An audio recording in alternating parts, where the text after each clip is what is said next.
My name is Travis Westbrook, and I am a clinical psychologist and assistant professor in the Department of Psychiatry and Behavioral Health here at Ohio State.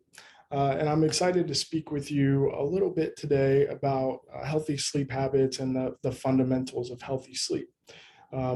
As I was sort of planning or organizing this presentation, I wanted to approach the topic in kind of a different way than maybe is usual or typical. I find that a lot of times folks often know what things they can do to possibly improve their sleep or to take good care of their sleep. But the types of bulleted lists of recommendations that you might see online and things like that sometimes lack kind of context for you to possibly individualize things on your own. And so I wanted to provide sort of a under the hood look at sleep in itself, as well as kind of how humans have slept across time. And so you're welcome to, as I go along, put questions in the chat.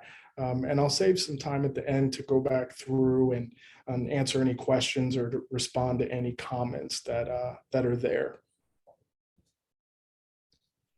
So I'll start today speaking a little bit about the historical context of sleep and sleep problems. So of course, sleep is nothing new to us as humans. And a lot of times when we can see how different folks have slept throughout the ages, we can learn a little bit better how to take care of our own sleep today. I'll also speak about kind of the underlying mechanisms of the body that help regulate sleep and wakefulness, as well as some of the behavioral and emotional influences on sleep. Towards the end, I'll speak about kind of a brief summary and some maybe recommendations for next steps if you'd like to focus on taking care of your sleep, or if you have difficulties that you'd like assistance with. The learning objectives map on pretty similarly to the agenda, which is to essentially, it would be nice if you left today with a little bit better understanding of the history of sleep and sleep problems, and that you have a bit of an understanding of how healthy sleep can vary across different cultures and different individuals, and that you'll learn about some of the key processes that help us achieve healthy restorative sleep, and understand 2 to 3 small steps that you can take to improve or maintain the quality of your sleep. As I said, please feel welcome to ask questions. And as always, general kind of medical education is very helpful and very important, but is not a substitute for medical advice, and it doesn't kind of replace the guidance that you would receive from a medical professional on your team who is familiar with your history and specific situation. So I'd like to start by just talking about the history of sleep and sleep problems.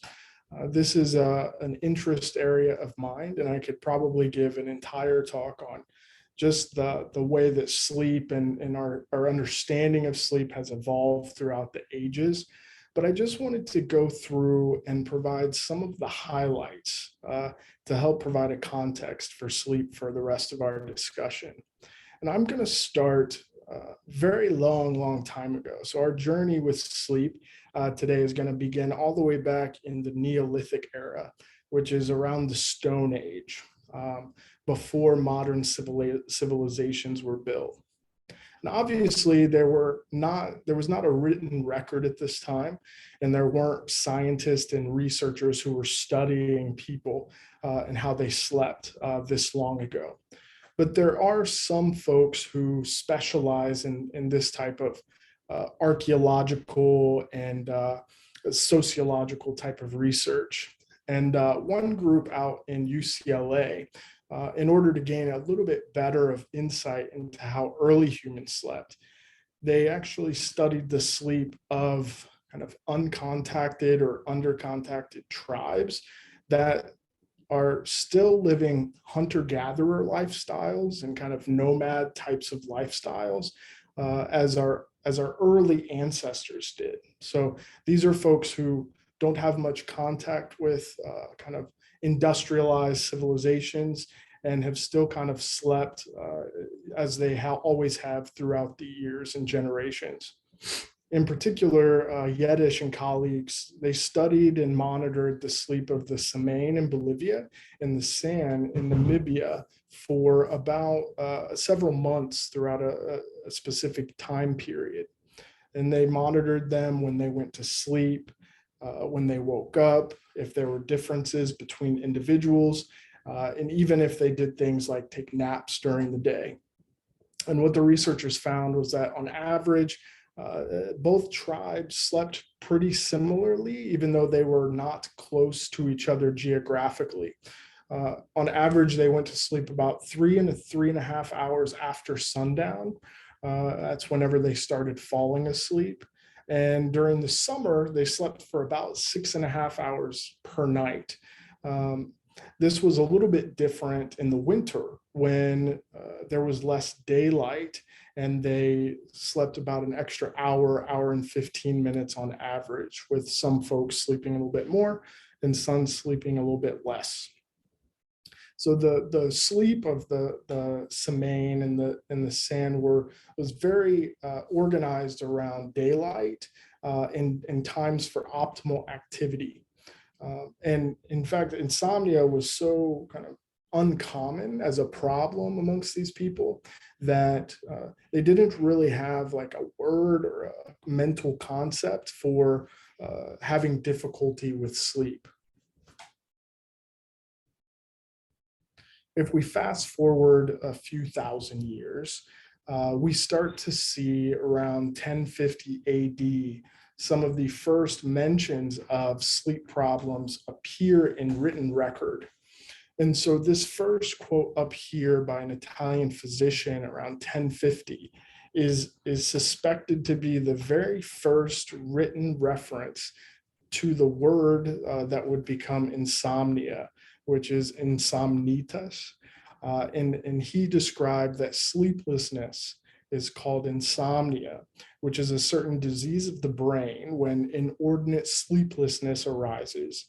Anguish follows, the color changes, worries, thoughts, alienation of the mind, and irrational suspicions are increased.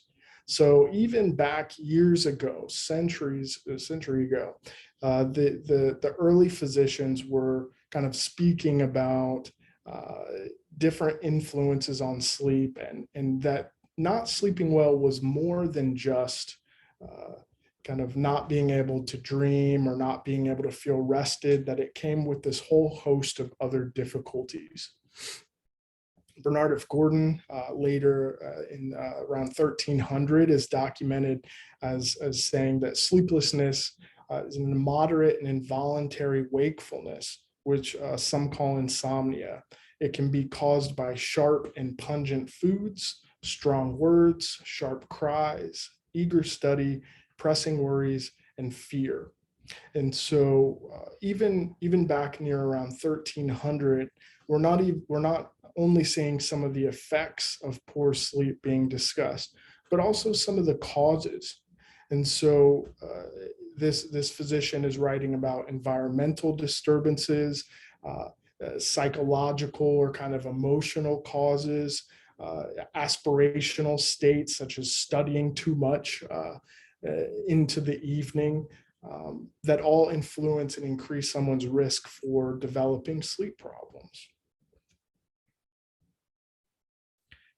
Around 1100, we start to see kind of sleep remedies start to be discussed. And I like to point out that there is an entire literature around how folks used to manage sleep problems. And I dropped this kind of time marker around 1100, but there's different remedies and kind of folk tales around sleep and its treatment that kind of span the entire history of written record. Some of the most common ones that you see written about were things like laudanum, which was a mixture of alcohol and opium. Some folks would place leaves of nightshade on their temples or their forehead. Um, and back before kind of sanitation and kind of germ theory and things like that were on the scene, folks would even strap little satchels of herbs or aromatic seeds like anise to their nostrils to kind of have a pleasant aroma while they're sleeping and filter out any unpleasant smells. Folks would kind of strap rags of chamomile to the soles of their feet to absorb toxins from the body to help with sleep. And there's even writings related to magical spells, incantations, all sorts of things to help bring on healthy sleep. And so if you are someone who has tried various things over time, whether it's NyQuil, CBD, supplements, or even pharmaceutical medication, you're not alone. That our generations and generations preceding us have kind of sought solutions to improve their sleep. This particular physician, I highlight his work because he wrote a little bit more about some of the things that psychologists talk about today. So this particular physician wrote often about the importance of instrumental music in nature as promoting sleep. So he was quoted into translation in English as saying, "Hear the sounds of trees swaying in a light breeze or water trickling over resonant objects such as shells." There were specific therapeutic effects thought to arise from more natural types of sounds, as well as instrumental types of music and singing. There were also kind of throughout the next couple hundred of years, writings about other types of things like baths, massage, light exercise, even things like making the environment safe. So around the time that folks transitioned from sleeping on straw and hay on the floor and into beds, there was all sorts of bedtime routines surrounding making sure that doors and windows were locked and covered, that fireplaces before modern light were completely extinguished so that no smoke could kind of contaminate one's sleep, or embers kind of reignite and catch the living space on fire. All sorts of routines and habits surrounding sleep. How much did we sleep kind of varies based on who's writing about it. So there's a middle century proverb around 1500 that states that nature requires 5, custom takes 7, laziness requires 9, and wickedness 11. And so some variability in how folks might have slept then, as well as some kind of customs and norms surrounding what was normal and healthy. A diary entry from a resident in London was found, and he was quoted as saying, "The life of a careful, honest man who is industrious all day in his trade, spends the evening in mirth with his family, and from there goes to bed around 10 and is at work by 5 or 6. So if I struggle with my 8 a.m. meetings, then I'm happy to not have been in London in the 1700s. There's even documentation that folks woke up fairly commonly in the middle of the night. There's over 2,000 references in writings throughout the Middle Ages and beyond about first sleep and second sleep, and that this was interrupted by an awakening of about an hour in the middle of the night. And during this time, when there was no light, it has been written that folks would use this time to use moonlight to take care of things around the house, prepare meals, have a small snack in the middle of the night, to kind of capitalize on the brightness of moonlight. And in the kind of advent of electricity and the light bulb, the use of kind of the middle of the night kind of faded. And now we tend to see more consolidated sleep throughout the night. But if you do awake in the middle of the night, there's some normalcy to this. And perhaps kind of waking up for a little bit in the middle of the night is more kind of consistent with human biology than the exception. Lastly, I just wanted to touch on the fact that even today, sleep habits differ around the world. For example, Australians tend to be close to or tied with folks in the Netherlands for the best sleep or the highest amount of sleep.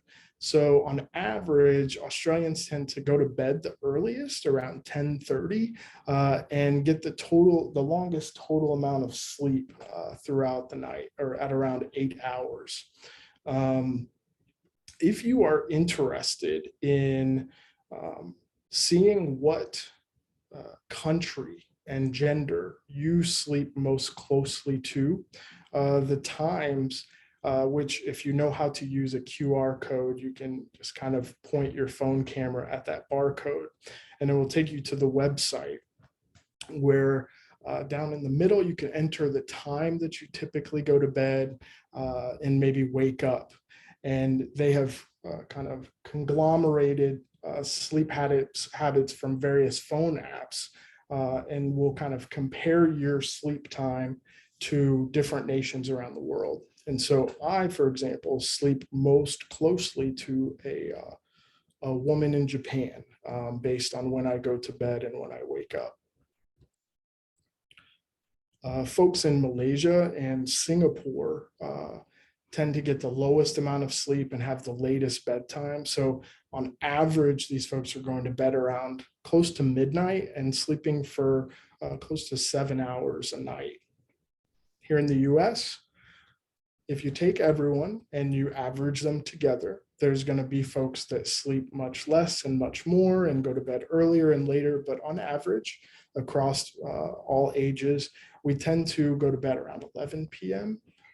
And get about 7.5 hours of sleep per night. So I've reviewed a little bit of the context of sleep and how folks have slept throughout years and years.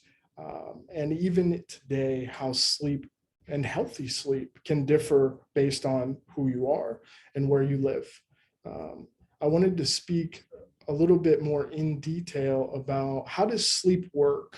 So we know that all animals sleep to some extent, but specifically the human brain, how does that facilitate sleep onset and keep us awake during the day?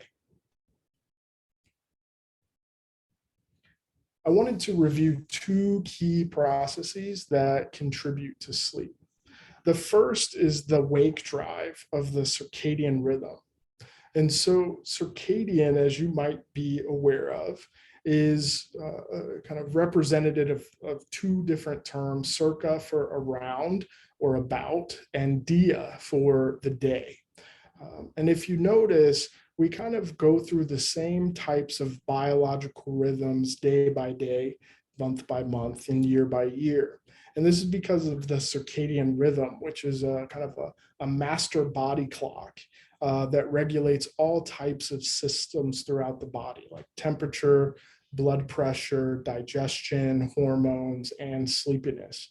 So for example, our blood pressure tends to start to peak within a couple of hours after waking, and depending on kind of how you're using your body throughout the day, may stay high until you're reaching sleep, where it might, for most folks, be lowest during sleep.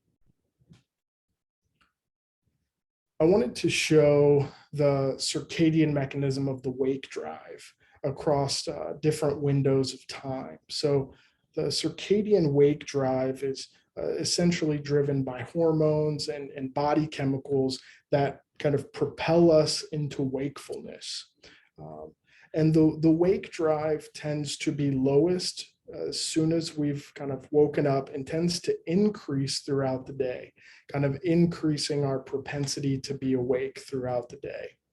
And then as we kind of enter the evening and daylight fades, melatonin is released. So as we start to have diminished amounts of light are hitting our retinas and signaling to our brain, our body starts to interpret this as nighttime, and that it will then start to release melatonin, which kind of simply put could be thought of as a switch, an off switch for the wake drive, which leads to these increased feelings of sleepiness and a propensity to fall asleep.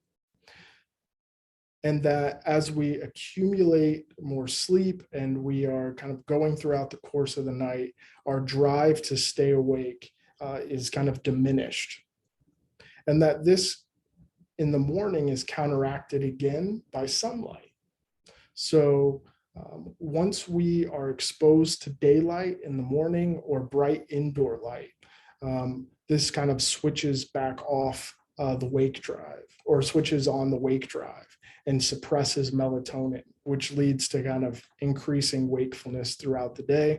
And this pattern kind of continues across multiple days. That's the first process. The second is what we call the homeostatic sleep drive.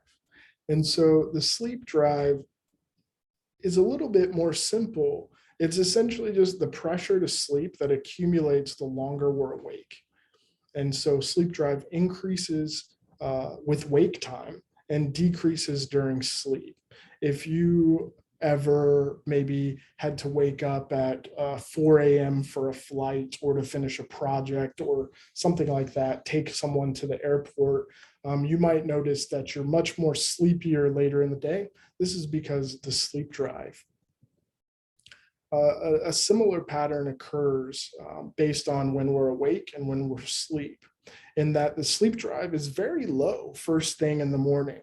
Presuming we got sleep, our drive for sleep should be fairly low in the morning, and that the longer we're awake throughout the day, the drive for sleep starts to increase. And then once we kind of enter sleep, our drive for sleep diminishes. So if I woke you up maybe an hour after you fell asleep, you might have more drive for sleep than if I woke you up maybe an hour before you wanted to wake up. And this continues throughout, the rest of the day and the days following. Whenever you are wanting to optimize your sleep, it's best achieved whenever these two processes are synchronized or occurring around the same time. Not necessarily exactly the same time, but that you're generally reaching your peak sleep drive around the same time that night is falling and the lights in your life and the world are starting to go down. Because whenever these two happen in consort, your melatonin is at an optimal place in the morning, and you're waking up without a lot of kind of grogginess and fatigue. However, we know as humans that we can't always achieve like kind of this wonderful synchronized relationship between when we sleep and the day. I provided a couple scenarios to show kind of what can go awry with synchronizing these two things. In this example, someone might have taken a long afternoon nap. And when that occurs, their sleep drive is sort of reset and back down to very low. So, if you get 90, 120 minutes of sleep, your drive to sleep is going to be very low. And so, whereas it is nightfall and we're kind of getting some melatonin in our system early, we may not have enough sleep drive to fall asleep until later. And so then we're kind of desynchronized, which can lower the quality of our sleep. And if kind of continued, this can lead to an ongoing pattern of not being synchronized between the two. In another scenario, kind of a bright indoor light exposure in the evening can kind of delay the melatonin release, which kind of does, which stops the wake drive from kind of shutting off. In this example, maybe an individual has kind of laid down to try to sleep and maybe has lights on or is kind of looking at their laptop and so forth. And so the light is continuing to suppress the wake drive or kind of keep the wake drive active, delaying melatonin release until later. And since melatonin in the body takes a certain amount of time to kind of clear throughout the system, the individual may wake up at the same time, but their kind of level of melatonin in their body is higher or maybe equivalent to what we would want it to be at like 4 a.m. rather than 6 a.m. if this individual is waking up around that. And so this is sort of an example of how light exposure can lead to poor quality of sleep even in the next morning. Once we are asleep, our sleep actually goes through a number of different changes within a given night. And so you all have maybe heard of this notion of sleep stages. And I don't want to go into all of the definitions of sleep stages today, but I wanted to show that brain activity and kind of the depth of sleep varies kind of significantly throughout a given night. This is kind of an adaptation of a chart that displays the course of someone's sleep throughout the night.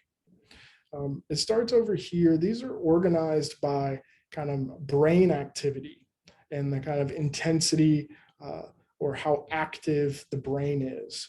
And the brain is the most active when we're awake. As we'll talk about, REM sleep or rapid eye movement sleep looks very close to being awake. Stage 1 sleep is a little bit slower, more relaxed brain rhythms than being awake. But this is kind of a short period while we're drifting off to sleep. So you might still be able to hear the sounds around you, but your brain is starting to slow down and transition you into sleep. If I came and knocked on your door of your bedroom lightly while you were in stage 1 sleep, you'd probably hear that and be able to kind of, notice that someone's knocking. Stage 2 is a little bit deeper. So our brain is starting to slow down even more. Our body is starting to relax. Our breathing is slowing. And people can kind of differ on how rousable they are during stage 2 and 1 sleep. So some people may not hear like a light tap at their door when they're in stage 2 sleep, while other people may hear it and that kind of draw their attention. Stage 3 sleep is the deepest sleep. This is kind of a very slow wave, deep sleep. And this is where a lot of important body processes happen. Things like repairing cells in the body, consolidating memories. This is the kind of deep sleep that most folks really want to achieve. And we refer to it as stage 3 or N3 deep sleep. At the beginning of the night, when we're awake, we don't go straight into REM sleep, but we skip to like stage 1 for a very short amount of time, stage 2 for a short amount of time, and then we start to get these longer periods of stage 3 sleep before moving back up to REM sleep. And all of this kind of occurring within about 90 minutes or a 90-minute cycle. We then kind of continue to progress to deeper levels of sleep, getting another dose of REM sleep, followed by typically an awakening. It can be brief, But it's typically normal to wake from sleep anywhere 2 to 4, sometimes more per night. Sometimes these awakenings are what we call like amnestic awakenings, in the sense that you don't remember that you woke up. Or maybe you woke up just enough to like roll over, switch position, and return to sleep. But other folks might become, more cognizant that they're awake. But whether you are aware of them or not, chances are you are awakening for very brief periods or longer throughout the night. This cycle continues throughout the evening, and a couple changes in the architecture of our sleep occur. So if you notice, we achieve most of our stage 3 deep sleep in the early part of the night. Um, uh, this is favorable to us because the body does not know how long we are going to have to sleep when we lay down. And so the brain kind of prioritizes deep body healing sleep as early in the sleep period as it can get it. The good news is that if you do sleep shorter amounts of time, or you have to wake up earlier than usual for something, your brain is likely kind of acquired most of the deep sleep it's going to get within the first 4 hours of being asleep. There's also these multiple awakenings I referenced, and theories have been derived about why this occurs. And this is often kind of spoken of as a protective mechanism, that while we were in tribes and villages, that falling straight into deep sleep and staying there for many, many hours is not advantageous to a group of people. So if we're in deep sleep, you are probably not going to smell smoke in your environment. You are probably not going to hear scratches at the window or footsteps outside. Deep sleep is very kind of difficult to be woken up from, especially for some of us.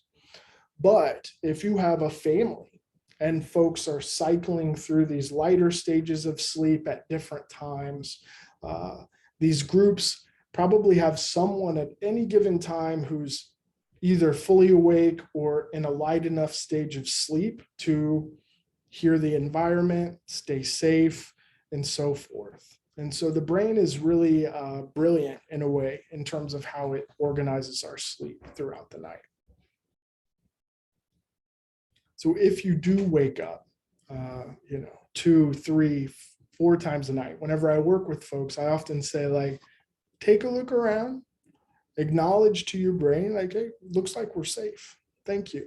And kind of return to sleep. That if you become really distressed by these awakenings, kind of telling yourself that you shouldn't be awake, that there's something wrong with your sleep, this can kind of suppress sleepiness and make it harder to fall back asleep. So I wanted to summarize from this segment just some primary things that can help your sleep based on these mechanisms we discussed. And so if I had an elevator pitch and I had 1 minute to kind of give the most helpful recommendations I could, these are the things that I would tell someone. The first is to strive to wake up around the same time each day, 7 days a week, 365 days a year. When we do this, our circadian rhythm can become aligned and starts to balance out different biological processes around it. It can anticipate that we're going to need to wake up soon, and it can start to make us tired and sleepy at times that are helpful for us. An important part is that once you wake up, it can be very helpful to gain really quick access to bright indoor light or sunlight within like 1 to 5 minutes of waking. So I often will tell people that whenever I wake up, I'm walking through the house, kind of, flipping on very bright lights, because I want my wake drive to start I want my melatonin to start to be suppressed so that I'm not groggy and things like that. If you're in good health and it's safe to do so, limit napping throughout the day to accumulate adequate sleep drive throughout for the evening. At night, you kind of want the reverse as in the morning. So you really want to be limiting bright light, whether it's from overhead lights, laptops, cell phones in the evening, particularly within 90 minutes of bedtime. So most like overhead lights should be off within like 90 minutes of bedtime. You can have lamps on if you're reading and things like that, but we really want to allow our wake drive to be flipped off so that then we can get that melatonin and sleepiness that helps us kind of start to transition into sleep when we lay down. And as I mentioned, awakenings throughout the night are normal, and you can kind of thank your mind for keeping you safe.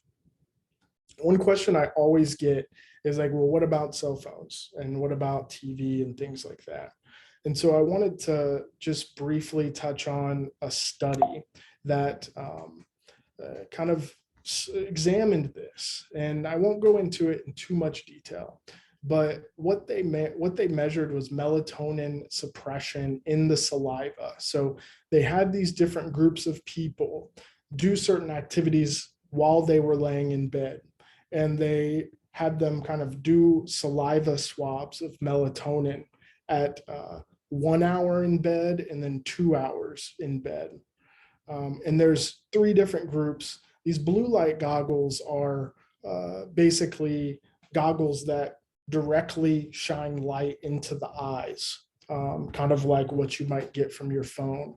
This group, the high CCT and the low CCT groups, these were groups that were on their electronic device with the night shift mode activated, like the yellowing of the screen.